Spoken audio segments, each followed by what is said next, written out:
Hello everyone, welcome to TET study preparation. आज का हमारा टॉपिक है मगधा अम्पायर। तो इनमें हम 3 राजवंश को कवर करेंगे: Haryanka dynasty, Shishunaga dynasty, Nanda dynasty, और इसके अलावा पढ़ेंगे सिकंदर महान, अलेक्जेंडर दी ग्रेट के बारे में। तो चलिए स्टार्ट करते हैं। सबसे पहले मगधा एम्पायर का टाइम पीरियड हमें याद होना चाहिए, जो है 543 BC से लेकर 321 BC तक। इसको ट्रिक के माध्यम से भी याद करेंगे, 1 2 3 3 4 5। तो जो इसका ट्रिक है, ऐसे भी हम रिमेंबर कर सकते हैं, या ऐसे भी कह सकते हैं 6वीं शताब्दी से लेकर 34वीं शताब्दी तक मगधा एम्पायर का टाइम पीरियड था। सबसे पहले आती है हर्यंक डायनेस्टी की, जिसका टाइम पीरियड था 543 BC से लेकर 413 BC तक। उसके बाद आती है शिशुनाग डायनेस्टी, जिसका टाइम पीरियड था 413 BC से लेकर 344 BC तक। उसके बाद आती है नंदा डायनेस्टी, जिसका टाइम पीरियड था 344 BC से लेकर 321 BC तक। तो हर्यंक डायनेस्टी से हम स्टार्ट करते हैं। इनका टाइम पीरियड था 543 BC से लेकर 413 BC तक। ठीक है, इनको पितृहंता डायनेस्टी भी कहा जाता था।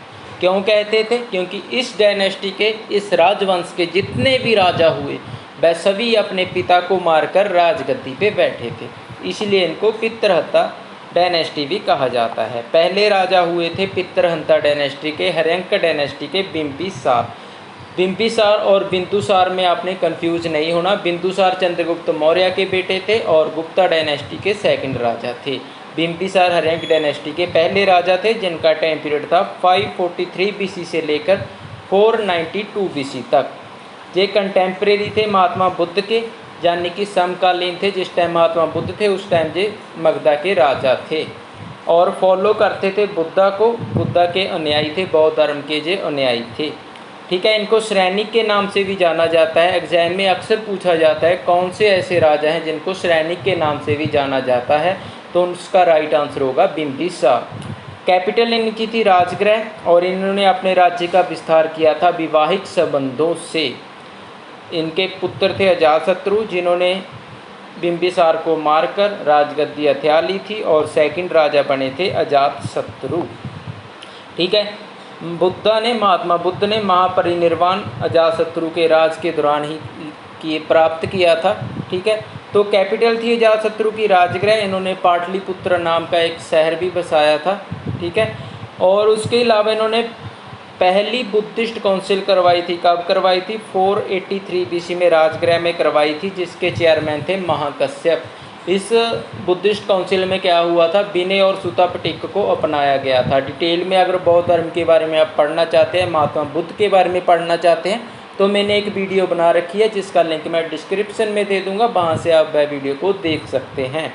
ठीक है, तो इसके बाद जो राजा बने थे उनका नाम था उदयन, जो कि अजातशत्रु के पुत्र थे। जैसे वंश में प्रथा चलती आ रही थी, इन्होंने अजातशत्रु को मारा और खुद गद्दी पर बैठ गए।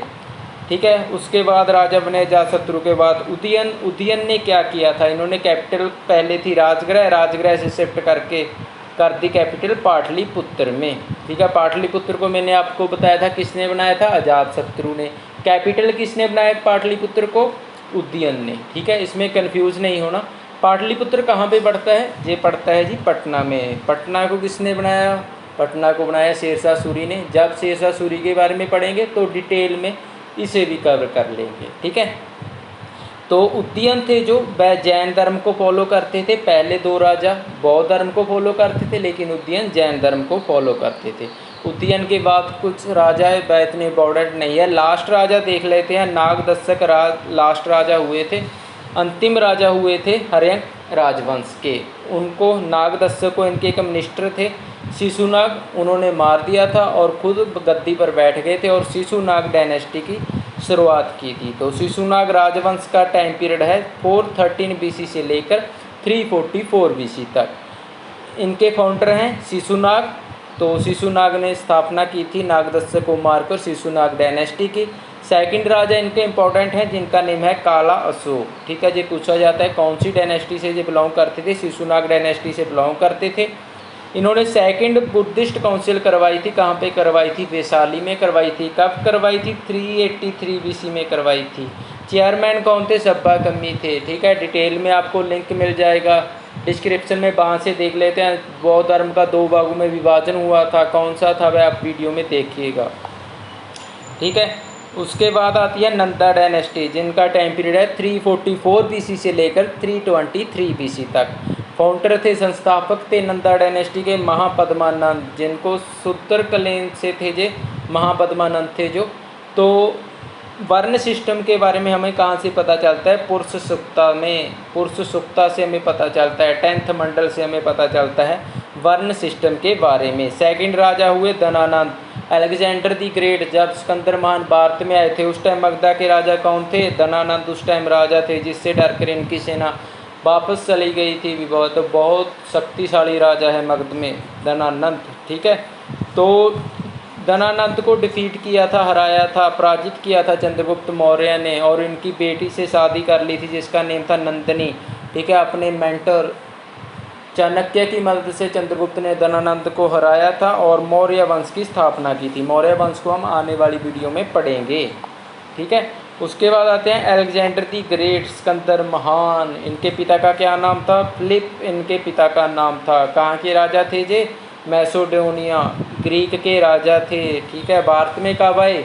326 बीसी में जे भारत में आए। अच्छा जी, भारत में कौन सी लड़ाई लड़ी इन्होंने? भारत में इन्होंने लड़ाई लड़ी हाइडेस्पीस की, जिसे हम, जो कि झेलम नदी का ग्रीक नेम है, ठीक है। झेलम नदी के किनारे इन्होंने लड़ाई लड़ी थी। किसके साथ लड़ी थी? पोर्स के साथ। कौन जीता था? अलेक्जेंडर दी ग्रेट, बुक्स के हिसाब से, ठीक है। और क्या हुआ था जब सिकंदर महान जीते थे तो पोर्स को उनके सामने पेश किया गया। कहा, सिकंदर ने कहा बताओ आपके साथ क्या किया जाए। तो पोर्स ने कहा जो एक राजा को दूसरे राजा के साथ करना चाहिए। तो सिकंदर महान इससे खुश हो गए थे और उनको उनका राज्य वापस दे दिया था, ठीक है।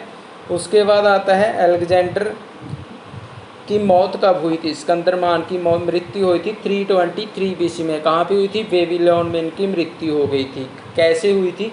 चिकन पॉक्स और मलेरिया हो गया था इनको, ठीक है। इनका एक घोड़ा था, प्रिय घोड़ा था, उसका नाम क्या था? विक्टोरिया था उसका नेम, ठीक है। घोड़े के नाम से इन्होंने अपने साम्राज्य का नाम रखा था विक्टोरियन एम्पायर, विक्टोरियन साम्राज्य, ठीक है। सिकंदर महान के बाद उनका इतना राज्यवंश था, विशाल राज्य था। किसने संभाला? सेल्यूकस निकेटर, जो कि इनके सेनापति भी थे और इनके फ्रेंड थे। बाद में जो चंद्रगुप्त मौर्य से हार गए थे, वह हम मौर्य वंश में डिटेल में पढ़ेंगे, ठीक है। तो डेट्स ऑल गाइस। अगर वीडियो अच्छा लगा हो तो लाइक शेयर, अगर सब्सक्राइब नहीं किया है चैनल को तो प्लीज़ सब्सक्राइब माय चैनल। धन्यवाद।